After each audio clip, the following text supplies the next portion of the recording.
cherry burl. Do I need to say more?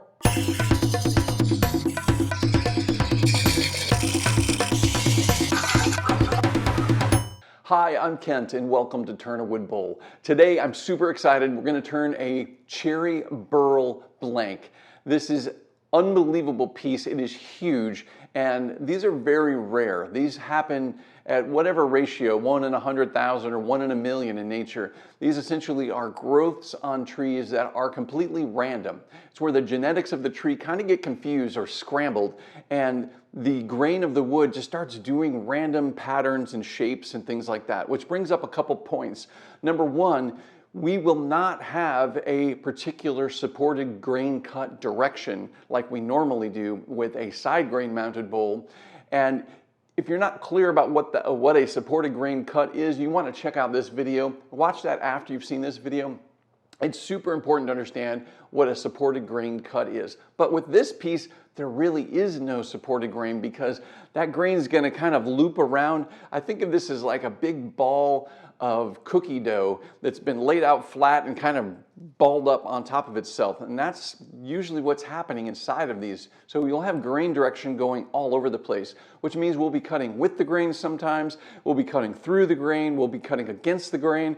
So what I'm going to do to counter that, or to make sure I get good clean surfaces on this bowl, is I'm going to make sure that my bowl gouge is sharpened frequently. I'm going to try to make every pass as clean and make a slicing cut through the material so that I'm not ripping out any chunks and damaging this bowl blank.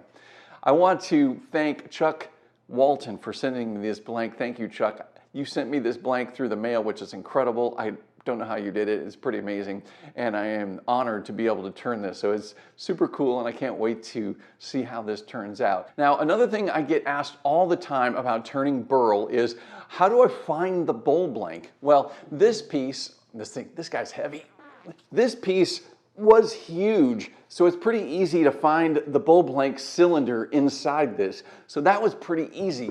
But many times burls can be smaller, or they'll be just this completely random shape where there's kind of a big section with wings on it and thin spots, and it's really hard to figure out where the bowl can be turned from that. Well, what you really want to do is you want to look for the largest mass that you can cut out a cylinder from and make that bowl. And that might mean cutting away large chunks of really thin material that really don't contribute to the bowl. I know that's pretty disappointing, but that's the way you're going to get to a cylinder inside that burl that will give you a bowl. Many times it's a lot smaller than what you're hoping for initially. So just keep that in mind. It's very difficult to find that. You kind of have to slice away material to find the largest mass inside the burl when you're turning it. So all that being said, I'm going to get this big boy on the lathe and we're going to get turning and see how this turns out. I'm going to attach this to the lathe using my faceplate, and this isn't a large faceplate. I have a very uneven surface, and I'm going to use my 4-inch grinding disc, and I already hear the complaining. I know there's a bunch of you guys out here that hate this disc. This is a 4-inch circular disc that is using teeth similar to what you see in a chainsaw. When you use this with an angled grinder like this, make sure that you have the side handle and you have 2 hands on this at all times. Yes, there are other stories of people getting in trouble with this, but this is really no different than any other tool. If you don't understand how to operate it and you don't understand what it can do as far as kicking back and that, you can get into trouble. You must have 2 hands on this and you must have the strength to hold it in place. If you don't have that, then don't use this tool. The other thing to keep in mind is that I'm only nibbling with just a little edge of this tool. I'm not trying to cut or take away a lot of material. You can see I'm just slowly taking this material down so that I'm making space for my faceplate. And I'm doing this just a little bit at a time, and I'm checking the faceplate. What I'm doing is I want to make sure that the faceplate, once it's mounted, I have the top, what will become the top rim of this bowl, pretty much flat right across the top as you see here. So around the side is going to be the rim. I'm going to go ahead and mark where the center is. I've cleared off enough material to place this faceplate, and I'm going to find the center here, measuring it 4 times splitting the difference. Now this blank is about 15 inches in diameter, so this is a very large blank, and I'm eyeballing through the center of the faceplate, and I'm trying to also figure out where I can move the screw mounts so they're getting the most contact as possible. Now I'm only going to be able to mount a handful of screws here. I don't have any very long screws, so I need to make sure I'm into this material quite solid. So I'm going to start the first one, set the second one, and then tighten the first one. Then I'll go ahead and tighten all the ones that I have available to me. There's not that many. Obviously, you want as many of these screws in here as possible. I can only get a few in there because of the craters and valleys on the top of this. And I also scraped away some of that loose bark, if you notice. We want to get that loose bark out of the way, and we don't want to try to put a screw into that loose bark. Okay, so take your time mounting this to the lathe. You want to hold it in place and turn the hand wheel. You do not want to turn the lathe or twist this onto the headstock. I'm using my 5/8 inch 55-degree bevel swept back bowl gouge here to start shaping the outside of this and just get a feel for how this is going to cut. I like working at the corner here because it helps me take off some of the material on the face and on the side of the bowl all at the same time. Plus, I need to remove this material anyway because that's going to be the shape of the bowl that I'm creating here. Now, this cherry burl is absolutely gorgeous. I can't wait to see what's inside here because it's going to be spectacular no matter what it is. I'm making just a very simple light pass from right to left or from the base of the bowl up to the top. And I have the bowl gouge pointing in the direction of the cut. There are a lot of voids in here. You see those dark spots moving past. Those are voids and bark inclusion. Again, it's like a big chunk of cookie dough.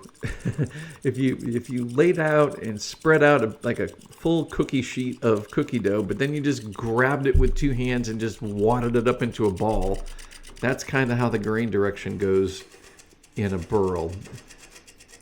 So you just really want to make nice intentional passes. You can see I'm not racing here. I'm shifting my body weight.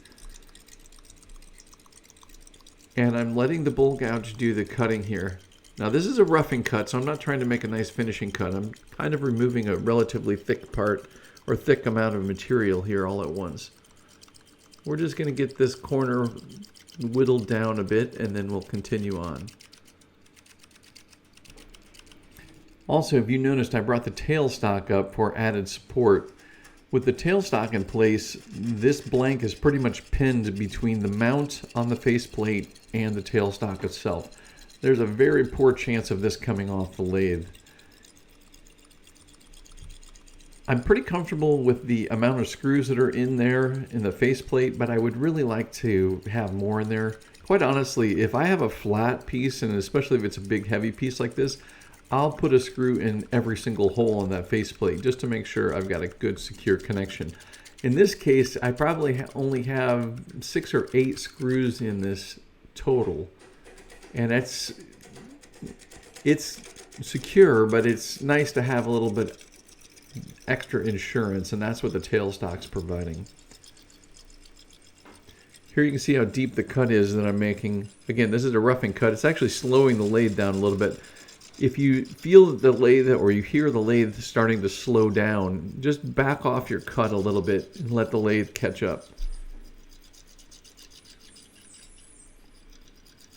And a blank this size is something that does require a lot of extra force and energy. And this is where, if you have the opportunity to purchase a lathe with a larger motor, this is where that larger motor comes into play, because it can handle a situation like this with ease. Now I'm going to clear off the face of this, and this is going to become the tenon and the shoulder for this bowl. Taking my time, I've got a little bit of a high spot and low spot. I need to go a little bit deeper so that I'm not getting kicked out. What happens is that high and low spot is kind of gradual there, and it acts as a ramp and wants to kick the tool back or just push it out. So you can make the cut a little bit deeper, and we should be okay here. So I'm going to use my dividers to mark the width of this 4-jaw chuck, and then I'm going to transfer that to the lathe. Now I'm only touching what the left side of the divider is, not the right, but I'm eyeballing to make sure that that little line that's created is occurring right over the right point. You obviously don't want that right point to touch the wood because it could flip those dividers over and have them flying right back at you, which probably wouldn't feel too good.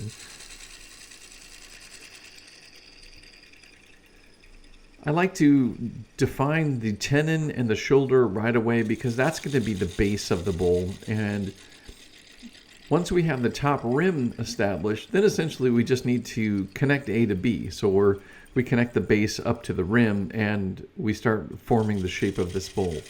Now I'm going to try to make this bowl as large as possible. I want a nice round fluid shape, but I'm not going to remove a ton of material. I just want a nice round, very large bowl once this is complete.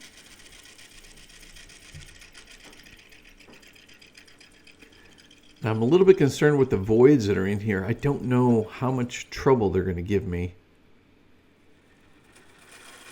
I'm going to clean up that shoulder. I'm going to make it about this wide for right now. I may make that a little bit smaller later. Now I'm going to use my spindle detail gouge to get in here and turn the angle for the tenon, which will correspond to the angle in the dovetails. And it'll give me a nice fit, and it will grip onto this tenon and not allow it to slide out. Now I'm going to go ahead and clean up the sides of this as well. There's some high and low spots in here. It's not perfectly cylindrical, so I'm going to take down these high spots. Now, if you notice, the tool's not getting kicked around a lot, but I'm just getting a high spot about 50% of the time.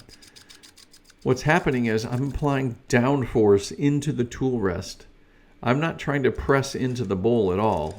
As a matter of fact, I definitely don't want to press into the bowl. I want to press down on the tool rest. And as I'm pressing down on the tool rest, I'm shifting my body weight and leaning forward so that my cut is progressing along the tool rest. I am not moving my hands or arms. My hands and arms are locked up against my body, and I'm shifting my entire body weight, which is much easier to control in a very intentional manner to give me a nice straight line across that tool rest.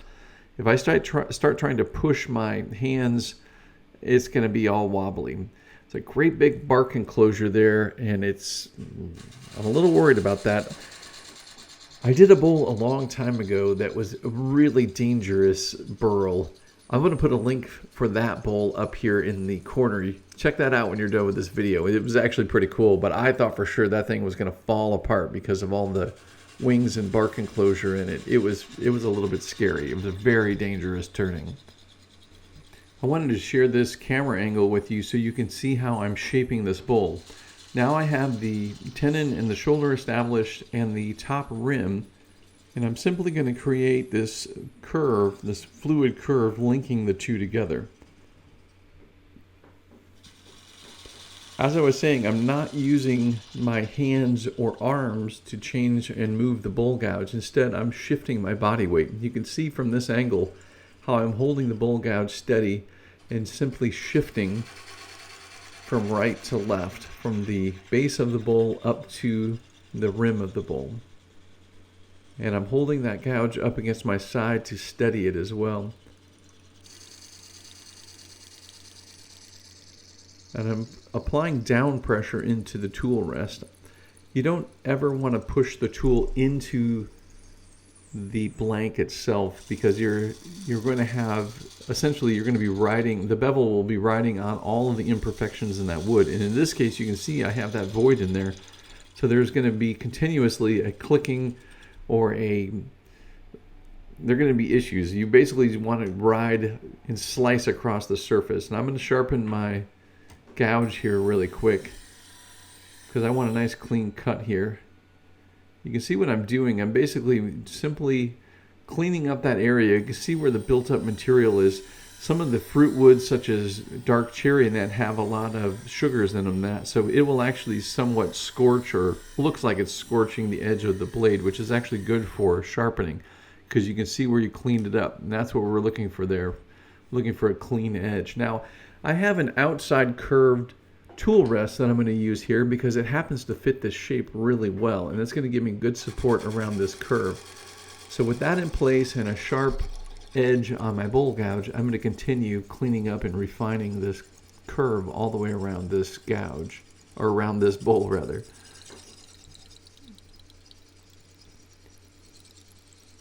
There again, you can see how I have the bowl gouge pointed in the direction of the cut, and that bottom front edge of the bowl gouge is the only thing engaged. I'm riding the bevel. Now, if you need to learn more about riding the bevel, I've got a video all about that, and I've got an article on my website, turnawoodbowl.com, that covers that in great detail. You might want to check those out as well. Okay, so I've got the shape pretty close to what I'm looking for. I'm going to use a pull cut here. You can see the shavings are coming out pretty heavy there. That is a pull cut that I'm performing, and that helps me get down into the angle right next to the shoulder here so I can get a nice clean edge. Now I've dropped the handle and I've closed the flute against the surface, and this is a shear scrape. The shear scrape is great for cleaning up surfaces. Now I'm returning to a push cut here, and I'm going to go ahead and refine this shape just a little bit more. It's hard to see here, but you can see my face mask moving. I'm actually looking over the top of this bowl and following the curve, just as we're seeing the top edge there take shape. I'm watching that top edge as I'm turning. I'm engaging the tool and I'm looking at the tool, but then I'm changing my glance up to the top of the bowl and I'm watching that curve, that edge. And I want to make sure that curve edge flows together with what I've cut previously. Now I need to be careful here. I don't want to push very hard because I want to throw a lot of material off the ends of that rim. I've got two high spots there, if you saw. And what I'm going to do with that is I'm going to use the shear scrape to reduce those. If I try to make another push cut, the chances of me making a perfectly smooth curve around that are very poor. So instead, I'm going to do a shear scrape. Shear scrape is going to give me the control and the ability to do a really simple, refined adjustment here. I'm only removing a little bit of material, and yeah, you can shear scrape right up to that open edge. What you don't want to do is you don't want to be pushing the tool into the turning. Again, you want to control exactly where that's positioned on the tool rest, using your body as a guide and just shifting your body weight. Here you can see I'm right up on the edge of this, and what I'm doing is I'm refining this and taking out any of those tool marks, just essentially shaving them off. And that's what's so nice about the shear scrape. You can see the small shavings coming off that. It's just very, very light. All right, it's looking pretty good. I am very happy with the exterior of this. Again, I'm going to support the weight of this blank, and then I'm going to hand turn the hand wheel. All right. That's looking really good. I'm going to go ahead and take the faceplate off. Sped that up a little bit. Okay, so now I'm going to mount this into my 4-jaw chuck.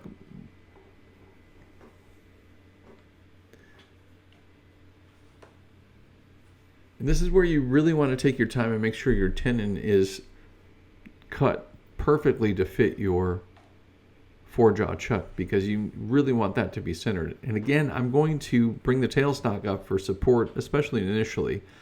Now there's a high spot on this, like a big bump right here, that I need to take down because it's just going to be in my way. So I'm going to go ahead and shave that off. And now keep in mind, this is only going to be coming around once every rotation, so it's going to kick around quite a bit.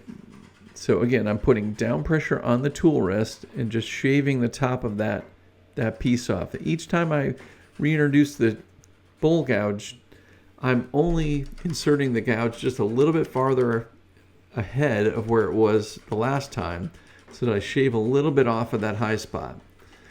There you can see the high spots taken down. Now I'm going to put my coring system in. I'm not going to go through all the details of how I core I have a video on that. I actually have multiple articles on my website over at Turn a Wood Bowl about coring, and they go into all the details of exactly how to do it and exactly what you need to set up your own system. Now, the reason I'm coring this is because this is a one-of-a-kind piece of wood, and I really want to see if I can get a couple bowls out of this instead of just one. Essentially what this system does is it cuts a quarter of a sphere from the side down into the bottom of the bowl, and it will separate that inner space that is in the middle of this, and it will allow me to use that as another bowl blank down the road. And like I said, I've got an article all about this. I've got a video as well, but the article really goes into detail, and I have another article too that shows you exactly how to purchase this particular coring system for your lathe to get the sizes right and all the different accessories, because there are a variety of different things you need to get just right so that you can set this up on your system. Now, I don't do this with every log. I'm very fortunate because I have a lot of resources as far as raw materials, so I don't feel as if I need to save everything. So I don't use this with every large bowl blank. Like if this were a standard piece of wood that I know that I have plenty of it here, I'd probably just turn the center out of that. But this, being cherry burl, is very special and unique, and we don't want this to go to waste. So I'm going to take my time and go ahead and core this inside out. It's really important that you have this set up just right so that the cutting head is supported properly and cutting at the right height. You also want to take the lathe speed down significantly. It may sound complicated, but it's actually not that bad. Especially after you've done one or two of these, you get the hang of it. You can do this very easily. And if you have some large blanks and you want to core out some inside bowls and you have multiple ones, you can set this up as an assembly line and do that pretty quickly.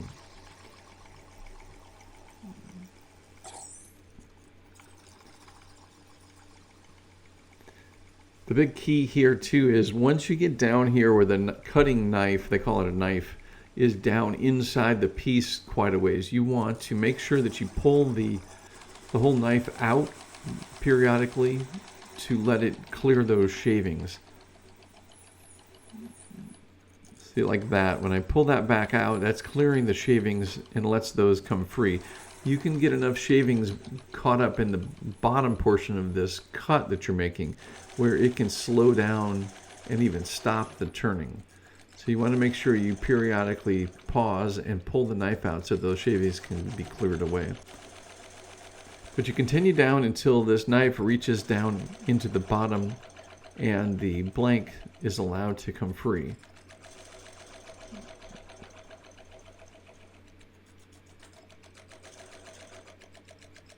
You just do a little bit at a time and work yourself down in there, and then it's pretty straightforward. All right, so you see if it's moving. It feels like it's moving a little bit.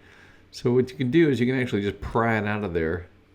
And now we have a second bowl blank, and that looks pretty nice. I think that's going to be a really nice turning.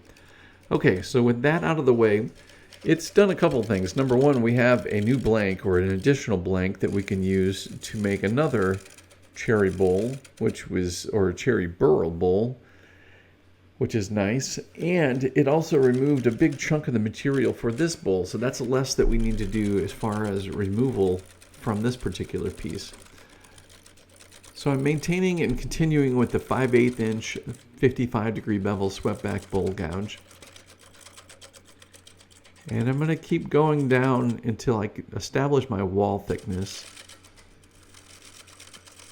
This is a little tricky because some burls are very stable and some burls are they will crumble apart very easily. If it's going to crumble apart very easily and you make the walls very thin, then it's probably going to break apart. and you want to keep those walls thicker. So it's kind of it's a judgment call here you need to make, is how thin you want to make these walls. The thinner you make it, the likelihood of some of these sections that are very organic, there's the better chance that they may break off, and obviously we don't want that. So I'm going to try to get this down as far as the wall thickness somewhat significantly, but I don't want to make this thing paper thin because it's going to crumble apart. So I'm going to remove some more material here down into the bowl, and then I'm going to establish my wall thickness.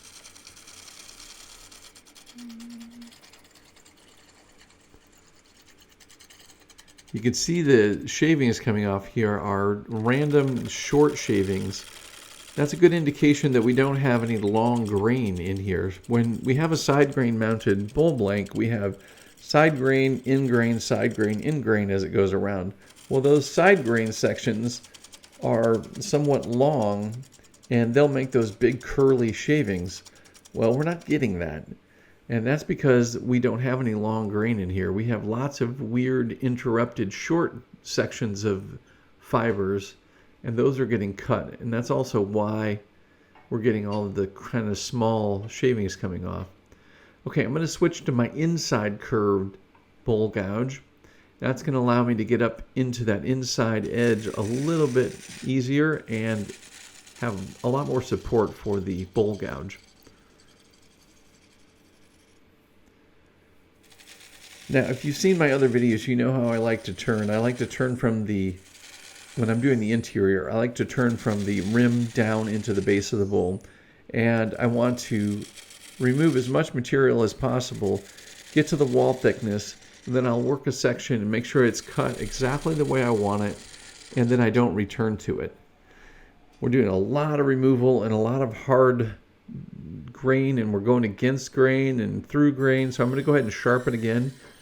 Now, sharpening is not that hard. Once you have your station set up, it's super easy. It's as quick as what you're seeing right here. I have not sped this up. This is in real time. So if you want to learn more about sharpening, check out my tool sharpening and shaping course over on my website, turnawoodbowl.com. I get a lot of people asking me, where do I buy a 55-degree bevel swept back bowl gouge? Well, the reality is there is no such thing.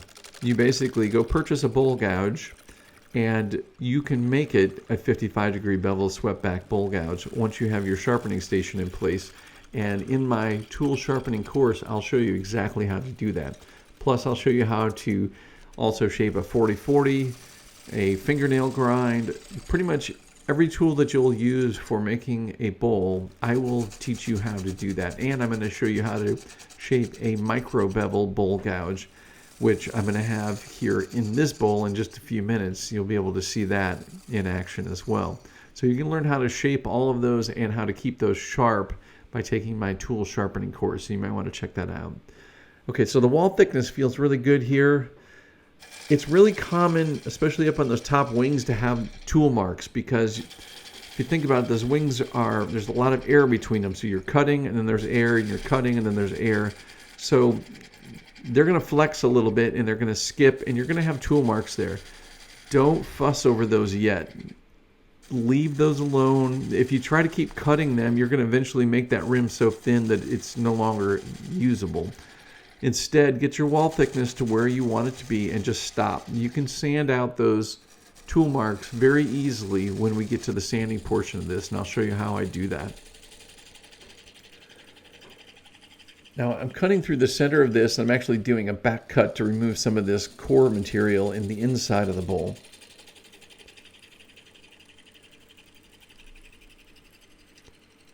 And I really like the 55-degree bevel swept back because I can get into most areas, and I can do a ton of really good work as far as getting this material and reaching in without having any issues as far as the tool angle. So you're going to take your time and make clean cuts here. We don't want to rip out fibers. Now, I'm obviously not down to the bottom of this bowl yet, but it's always a good idea to make small cuts or control cuts when you get to the bottom inside of the bowl. Now, I'm going to measure the thickness of this and make sure these walls are exactly the thickness I would like them to be. So with the thickness gauge is telling me is that the top portion is evenly thick, but as I get towards the bottom of the bowl, it becomes thicker and thicker, which is exactly what I want. So when I make these passes, I'll start rubbing the bevel here and making a very light cut, and then make that cut a little bit thicker, which is going to remove that, or make the cuts a little bit deeper rather, which is going to remove that thicker area. And it's going to allow those walls to all even out with one another. Those are looking like they're matching up very nicely. So now I'm going to remove this area here, which is a little bit thicker. Now I've got this core, or this middle hub, and I can reduce this a bit more now. Okay, so I've just switched over to my micro bevel bowl gouge. Now, the reason for this is the micro bevel bowl gouge almost cuts straight in. You can see I'm getting more support on this curve. With the 55 degree, I was almost sideways on the tool rest, so I really wasn't getting as much support as I would have liked. But with the micro bevel bowl gouge, I'm getting really good support. Now, this takes a little bit of time to figure out how to use properly, but once you've played with this a little bit, you're going to see that this is a really valuable tool, especially for larger bowls like this, or really deep bowls where you can't get most angled bowl gouges in. You can see how I'm introducing this tool almost perpendicular to the surface, and that's its true advantage. If you'd like to learn more about the micro bevel bowl gouge, check out this video. Okay, so now I'm going to really check those wall thicknesses and make sure everything's looking good. I've got a little bit of a high spot right here. It's a good idea to take a pencil and just mark an area that it might have a little bit of a high spot in it, and just address it directly. And what's nice about doing the pencil mark is you basically can just shave that away. And again, you taper from the area around the pencil mark very lightly. You almost don't want to be cutting anything next to the pencil mark, but then you just gently shave away that pencil mark, and you'll smooth out that little high spot there. So I'm going to take my time and work down into the bottom of this. I'm continuing that inside curve that parallels the exterior of the bowl. Just going to bring that around to center. Again, take your time when you come to the center of the bowl. You don't want to rip out fibers there. If for some reason there's a little nub that sticks up, that's fine. That's easier to sand out. If you pull grain out, it's going to be a problem because you can't fill it in very easily, and it's not going to sand very easily because when you pull out fibers, they're usually much deeper than you imagine, and sanding down around them is not always that easy. All right. That's looking really good. I'm going to check my thickness here.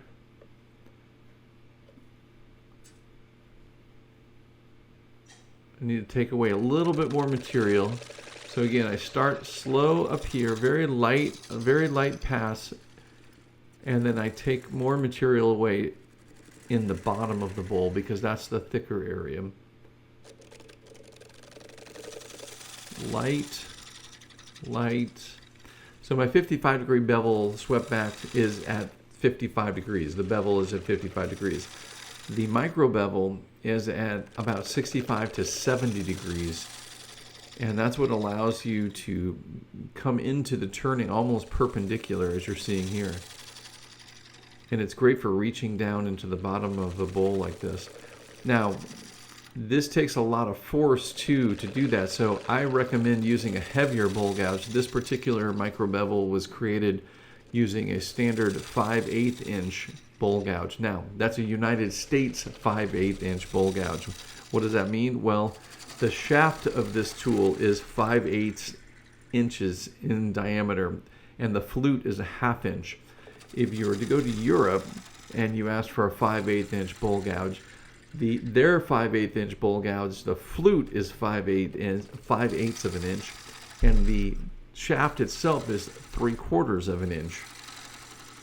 Yeah, somebody needs to standardize that and come up with a name that's uniformed and known worldwide, because it can be very confusing. So I'm taking my time here. It's starting a very, very light, smooth shaving cut. and working it to the center. Just let it gently cut across those bottom fibers. I want to make this curve nice and fluid and have it match the exterior of the bowl. Remember, when we take our time with the exterior of the bowl, it's important because the exterior of the bowl is the bowl. It's what we see, it's what we touch, and it's the shape of the bowl. The interior is simply mimicking the exterior. Wow, that's looking good. All right, so I'm going to sand this with 120 grit sandpaper first. I'm going to sand the exterior, and I'm going to take my time, and I'm going to get those tool marks that I mentioned up on the wings. And the way I do that is I'm just using the side of the sander, and I'm basically erasing those lines. The tool is going to leave little lines there that you can see because it's skipping again. It's cutting, and then there's air, and then it's cutting. It's going to take my time and work all the way around the bowl, sanding those down. It's really that simple. Now I've got a little bit of a stress crack here. I'm not too worried about that becoming bigger. What I'm going to do is I'm going to take some Titebond 2 glue and press it down into that crack. And then I'm going to take some 150 grit sandpaper and sand with the grain. So with the grain of the wood, I can see that that grain is going up and down here in this case. Just sand that, and it basically cures and cauterizes that instantly. Now something else I want to do is I want to go around this with this little dental pick, and I want to remove any loose bark or any loose material that's up on that top edge. I don't want this breaking off later, so I'm going to go ahead and take my time and remove all of that material now. Then I'm going to sand the interior the same way. I don't go to the center because if I went to the center, I'd make two valleys, one in front of the center and one on the other side. So instead, with the lathe running, I'm going to go right up towards the center, but not on the center. And then with the lathe off, I will sand that center area and have it match the rest of the bowl. Now this too, I'm going to sand the inside wings, and I'm going to remove those tool marks that are on the outside up towards the rim of this particular piece. Using some compressed air, I'm going to take my time and blow out all the dust and any particulates that are in any of those cavities. And now I'm going to apply some of my homemade shellac. If you recall, I've got a video that shows how to make this shellac. You might want to check that out. I'll put a link up here. So the shellac is going to be doing a couple things for us here. It is going to be a sanding sealer, but it's also going to bind some of these materials together. Some of the bark and the loose material is not very loose, but because of the adhesive quality of shellac, it helps strengthen the piece itself, and it's going to become a great base coat for our final finish, which is going to be lacquer. I want this to be nice and shiny. I love really showcasing the burl and the pattern of the wood grain inside this bowl, and that's what I really want to highlight. So I'm going to use this shellac to help bring out the best of this particular piece. You can see the wood grain starting to pop as I'm applying the shellac, and it's absolutely gorgeous. What's cool is we have actual lines there from the wood itself, the regular wood grain, but then the burl is on top of that, up towards the bark surface. So I'm going to take my time and put a nice thin coat. I'm going to make sure that I get plenty of shellac on all of the surfaces. Again, it's going to bind everything together nicely.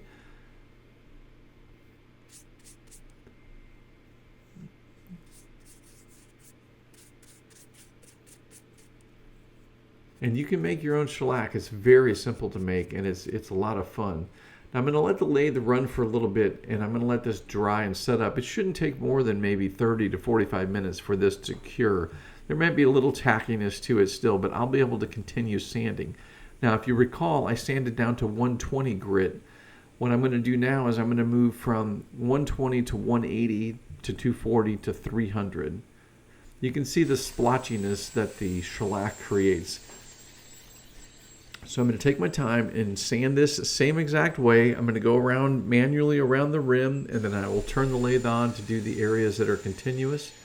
And I'll do the center by hand and just do all of the same steps. Now I've got a video all about sanding too if you want to check that out. If you dig into my YouTube videos here, you're going to see all kinds of different things that'll help you with your bowl turning. And if you go over to my website, turnawoodbowl.com, I've got tons of information there.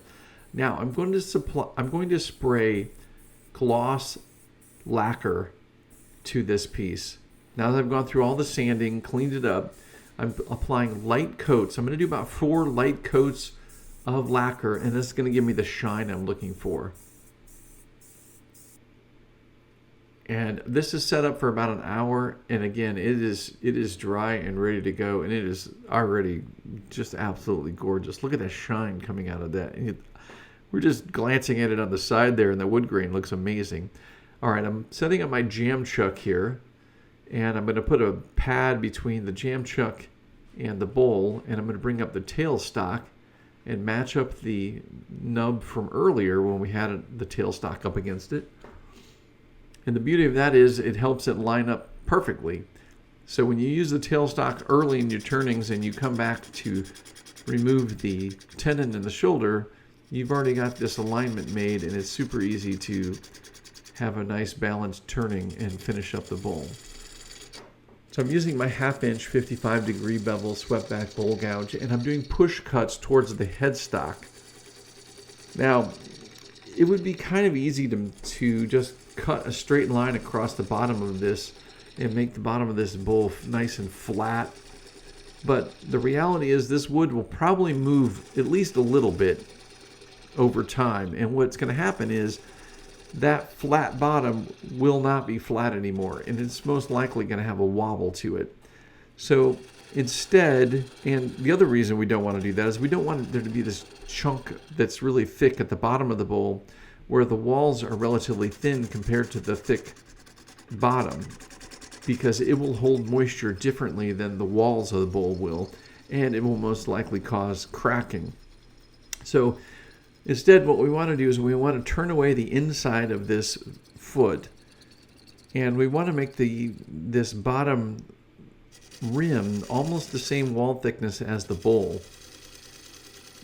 If we have evenly thick walls throughout this piece, the odds of it cracking are rather poor. It's going to dry pretty evenly when it has even walls. Now, there's not much moisture in this piece, but remember, there's always moisture in any wood, no matter how old it is or where it is. It's equalized to a particular environment. So I'm taking my time to turn essentially which would be the continuation of the exterior of the bowl through the bottom foot. So in a perfect situation, this bottom is as thick as the walls are all the way around the bowl. So there's no thicker or thinner spots on this bowl. I'm going to take my time and get the shape that I'm looking for here. You can see how light I'm making these cuts. I don't want there to be any catch or any grab here, because it could easily knock this piece off the lathe, and we don't want that, obviously. We just want to take our time and go nice and slow here. Now, if you're not comfortable doing this, you can easily stop at this point and just cut that nub off of there. I want to bring the tool rest in a little bit more, so I've got a little bit extra support here. Now, this is my 1/2 inch 55-degree bevel swept back bowl gouge, but I'm going to switch over to my spindle detail gouge here to make the final passes. I just want that inside curve to be just right. Now I'm going to go to the spindle detail gouge, and the pointed nose of this allows me to get in there and make a really nice precise undercut. I can take the nub down and make it narrower. And then what I can do here is I can apply forward pressure and turn the lathe off and cut those last fibers. Now, if the nub doesn't come off perfectly for you, you can always, again, cut it off and then sand it. I've got a little bit of a nub there that I need to sand off still. So I'm going to use the jam chuck in the chuck and use that to hold the bowl in place. It's a nice way to support it so I don't damage the rim. And then I'm going to sand up the bottom of this by hand or just moving it around. You want to move the bowl around so you don't create a little valley in one particular area. Then I'm going to go ahead and sign this. I like signing with the wood burning tool.